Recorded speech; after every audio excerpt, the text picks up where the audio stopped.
হরে কৃষ্ণ ভক্তগণ, আজ বলবো কালীয় দমন লীলার দ্বিতীয় পর্ব। আপনি যদি প্রথম পর্ব না দেখে থাকেন তাহলে অবশ্যই প্রথম পর্ব দেখে আসুন। এই ভিডিও ডেসক্রিপশন অথবা আই বাটনে আমি দিয়ে রাখবো। প্রথম পর্ব যদি না দেখে থাকেন তাহলে দ্বিতীয় পর্ব বুঝতে পারবেন না। আর আপনি যদি এই চ্যানেলে নতুন হয়ে থাকেন তাহলে চ্যানেলটিকে সাবস্ক্রাইব করে আমার পাশে থাকুন ও পাশের বেল আইকনটিকে অবশ্যই প্রেস করে দিন। তাহলে চলুন দেরি না করে শুরু করা যাক। নাগপত্নীরা বলতে লাগল, হে দেব, আপনি সকলের প্রতি সমদৃষ্টি সম্পন্ন। আপনার কাছে আপনার পুত্র, বন্ধু বা শত্রুর কোনো বিভেদ নেই। তাই যে শাস্তি অত্যন্ত কৃপাপরবশ হয়ে আপনি কালীয়কে দিয়েছেন তা উপযুক্তই হয়েছে। হে ভগবান, দুষ্ট দমনের জন্যই আপনি ভূতলে অবতীর্ণ হয়েছেন, এবং যেহেতু আপনি হচ্ছেন পরম তত্ত্ব, তাই আপনার করুণা বা দণ্ডের মধ্যে কোনো পার্থক্য নেই। আমরা তাই মনে করি কালীয়কে আপনি যে দণ্ড দিয়েছেন তা প্রকৃতপক্ষে তার প্রতি আপনার আশীর্বাদ। আপনার এই শাস্তিকে আমরা আমাদের প্রতি আপনার বিশেষ অনুগ্রহ বলেই মনে করছি। কেননা আপনি যখন কাউকে দণ্ডদান করেন তখন তার পাপ মোচন হয়। বিশেষত পাপের ফলে সর্পত্ব প্রাপ্ত আমাদের স্বামী কালীয়র মাথায় নৃত্য করার ফলে তার পাপ মোচন হয়েছে। তাই আপনি যে তার প্রতি ক্রুদ্ধ হয়ে এভাবে তাকে দণ্ড দিয়েছেন তাতে ভালোই হয়েছে। তবে এই সর্পের প্রতি আপনাকে এভাবে কৃপাপরবশ হতে দেখে আমরা অত্যন্ত আশ্চর্য হয়েছি। সে নিশ্চয়ই তার পূর্বজন্মে নানা রকম ধর্ম অনুষ্ঠান করেছিল। তার তপশ্চর্যা এবং সাধনার ফলে সকলে নিশ্চয়ই তার প্রতি সন্তুষ্ট হয়েছিল, এবং সে নিশ্চয়ই সমস্ত জগৎবাসীর কল্যাণের জন্য নানা রকম ধর্ম অনুষ্ঠান করেছিল। নাগপত্নীদের এই কথাই বোঝা যায় যে পূর্ব জন্মকৃত সুকৃতি না থাকলে শ্রীকৃষ্ণের সংস্পর্শে আসা যায় না।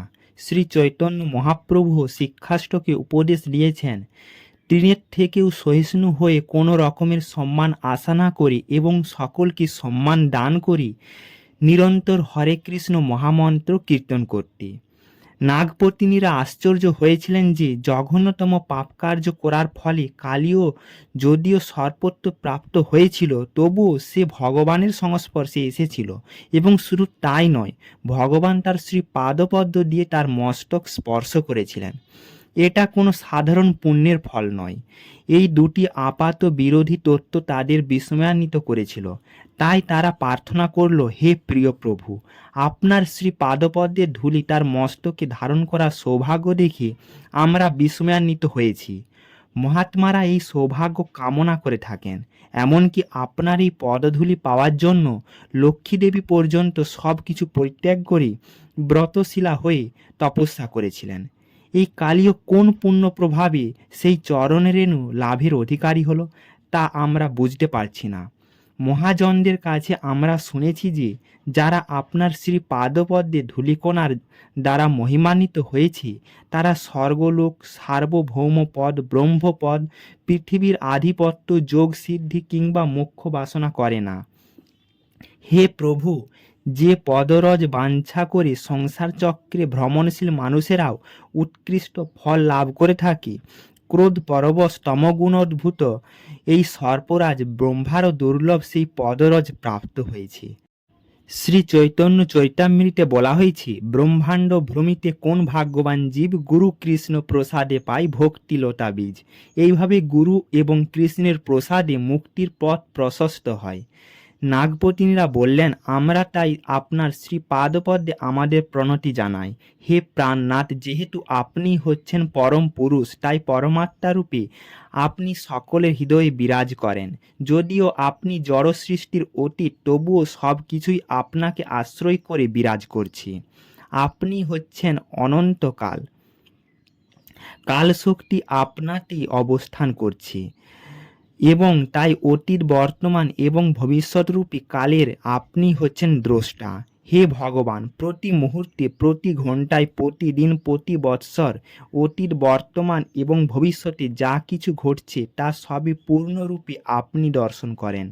অচিন্ত্যভাবে এই জড়জগতের সঙ্গে আপনার ভেদ এবং অভেদ বর্তমান। তাই আমরা আপনাকে আমাদের প্রণতি জানাই। আপনি হচ্ছেন সমগ্র ব্রহ্মাণ্ড এবং আপনি আবার সেই ব্রহ্মাণ্ডের সৃষ্টিকর্তা। আপনি এই ব্রহ্মাণ্ডের অধ্যক্ষ ও পালনকর্তা এবং আপনি হচ্ছেন তার আদি কারণ। যদিও আপনি আপনার ৩ গুণাবতার ব্রহ্মা, বিষ্ণু এবং মহেশ্বররূপী এই ব্রহ্মাণ্ডে বর্তমান, তবুও আপনি এই জড় সৃষ্টির অতীত। যদিও আপনি হচ্ছেন সমস্ত জীবের, ইন্দ্রিয়ের, জীবনের, মনের, বুদ্ধির আবির্ভাবের কারণ, আপনার অন্তরঙ্গা শক্তির দ্বারাই কেবল আপনাকে অনুভব করা যায়। তাই আমরা আপনাকে আমাদের প্রণতি জানাই। আপনি অন্তহীন, আপনি সূক্ষ্মতম থেকেও সূক্ষ্মতর। আপনি সমস্ত সৃষ্টির কেন্দ্র এবং সব কিছুরই জ্ঞাতা। বিভিন্ন দার্শনিক পন্থা আপনাকে জানবার চেষ্টা করে। আপনি হচ্ছেন সমস্ত দর্শনের পরম উদ্দেশ্য এবং সমস্ত দার্শনিক মতবাদ প্রকৃতপক্ষে আপনাকে বর্ণনা করছে। আমরা আপনার শ্রীপাদপদ্মে আমাদের প্রণতি জানাই, কেননা আপনি হচ্ছেন সমস্ত শাস্ত্রের মূল কারণ এবং সমস্ত জ্ঞানের উৎস। আপনি হচ্ছেন সমস্ত প্রমাণের মূল এবং আপনি হচ্ছেন পরমেশ্বর ভগবান, যিনি পরম জ্ঞান প্রদান করতে পারেন। আপনি হচ্ছেন সমস্ত বাসনার কারণ এবং আপনি হচ্ছেন সমস্ত জ্ঞানের উৎস। আপনি হচ্ছেন মূর্তিমান বেদ, তাই আমরা আপনাকে প্রণতি জানাই। হে প্রিয় প্রভু, আপনি হচ্ছেন পরমেশ্বর ভগবান শ্রীকৃষ্ণ এবং আপনি হচ্ছেন পরম ভোক্তা।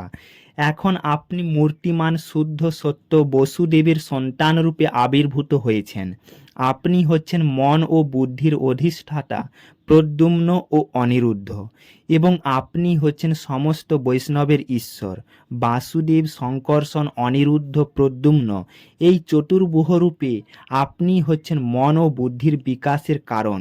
আপনার কার্যকলাপের ফলে কেবল জীব বিস্মৃতির দ্বারা আচ্ছন্ন হয়ে পড়ে অথবা তাদের স্বরূপ সম্বন্ধে অবগত হয়। ভগবদ্ গীতাতেও সে সম্বন্ধে বলা হয়েছে, সর্বস্ব চাহম হৃদি সন্নিবিষ্ট মত্তঃ স্মৃতির জ্ঞানম পোহনঞ্চ।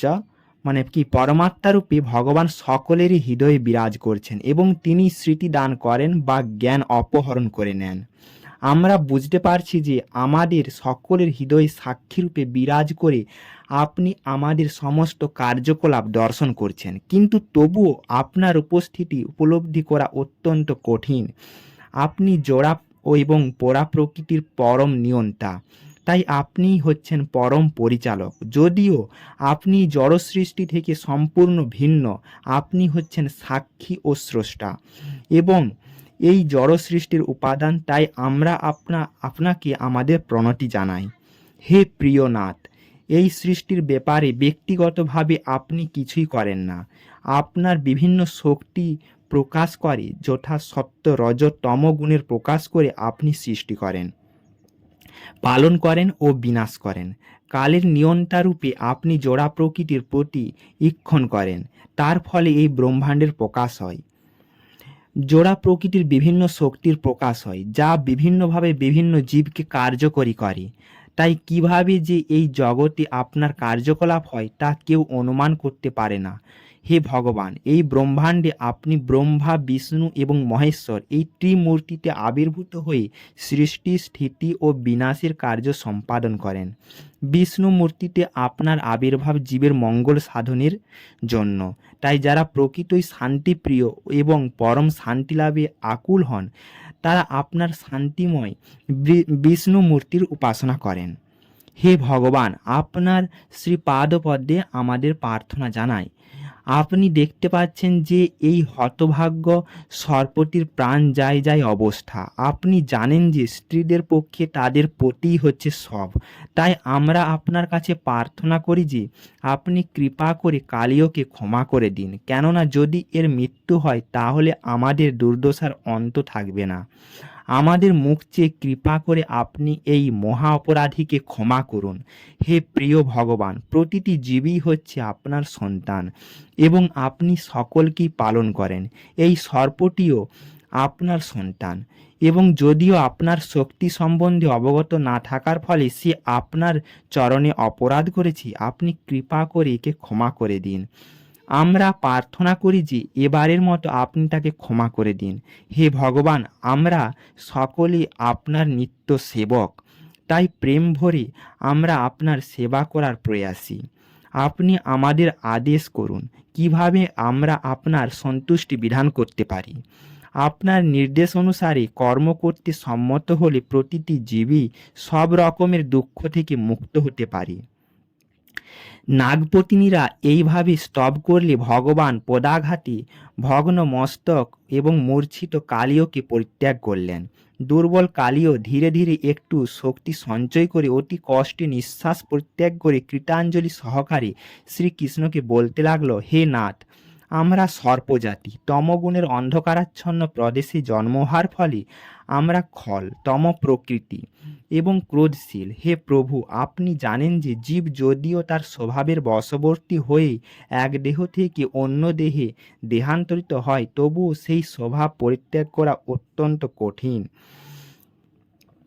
ভগবদ গীতাতেও বলা হয়েছে যে মায়ার কবল থেকে মুক্ত হওয়া অত্যন্ত কঠিন, কিন্তু কেউ যদি পরমেশ্বর ভগবান শ্রীকৃষ্ণের শরণাগত হয় তখন জোড়া প্রকৃতির গুণগুলি তার উপর কার্যকরী হয় না। কালীও বলতে লাগলো, হে প্রভু, আপনি বিভিন্ন স্বভাব, বীর্য, ওজ, যোনি, বীজ, আশয় এবং আকৃতিযুক্ত এই গুণজাত বিশ্বের সৃষ্টি করেছেন। হে প্রভু, আমি সর্পরূপে জন্মগ্রহণ করেছি, তাই জন্মাবধি আমি অতিশয় কোপন স্বভাব।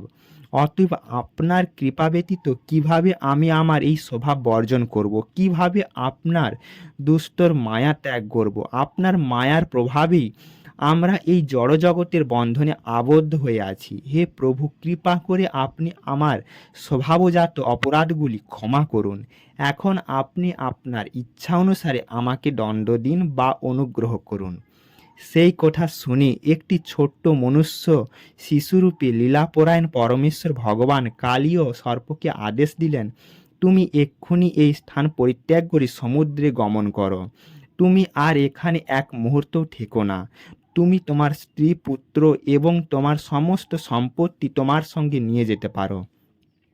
গাভী এবং মনুষ্যেরা নির্বিঘ্নে এই জলপান করুক। ভগবান তখন ঘোষণা করলেন যে কালীর প্রতি এই নির্দেশ যদি সকলে শ্রবণ এবং কীর্তন করে তাহলে কালীয় থেকে আর তাদের কোনো ভয় থাকবে না।